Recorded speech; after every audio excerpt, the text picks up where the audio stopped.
Dans les vastes savanes du Burkina Faso vivait un homme nommé Baba, un cultivateur travaillant dur pour ses 2 enfants, Awa et Moussa. La vie était rude, la terre parfois ingrate, mais Baba trouvait toujours la force de sourire, ses yeux reflétant l'amour infini qu'il portait à ses enfants. Chaque matin, avant le lever du soleil, il était déjà dans ses champs, labourant la terre sèche sous le soleil implacable.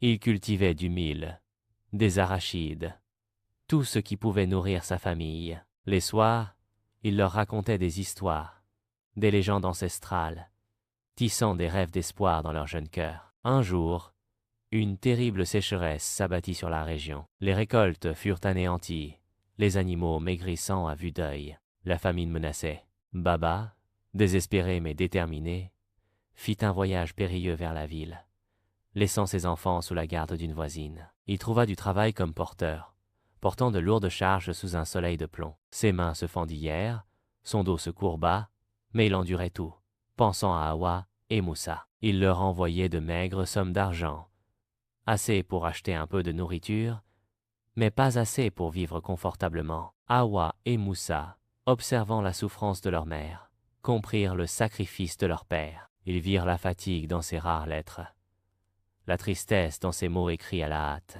Awa, l'aînée, décida d'agir. Elle quitta l'école, trouvant un travail dans un marché local, vendant des fruits et des légumes.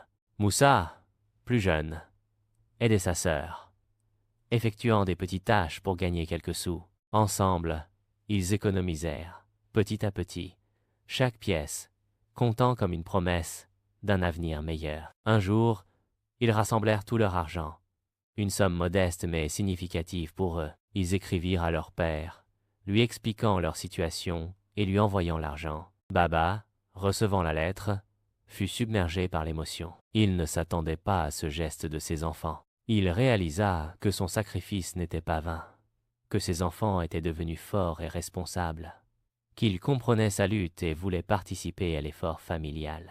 Les larmes coulant sur ses joues, il lut la lettre à plusieurs reprises, sentant le poids du fardeau se soulager sur ses épaules. Baba retourna au village, non plus comme un homme brisé, mais comme un père fier et ému. Il retrouva ses enfants, et ensemble, ils travaillèrent pour reconstruire leur vie. La sécheresse était toujours présente, mais l'espoir était revenu, plus fort que jamais. L'amour et la solidarité familiale avaient surmonté l'adversité, tissant un lien indissoluble entre le père et ses enfants, un lien plus fort que toute épreuve. La leçon était claire. L'amour familial, la persévérance et la solidarité peuvent surmonter les plus grandes difficultés.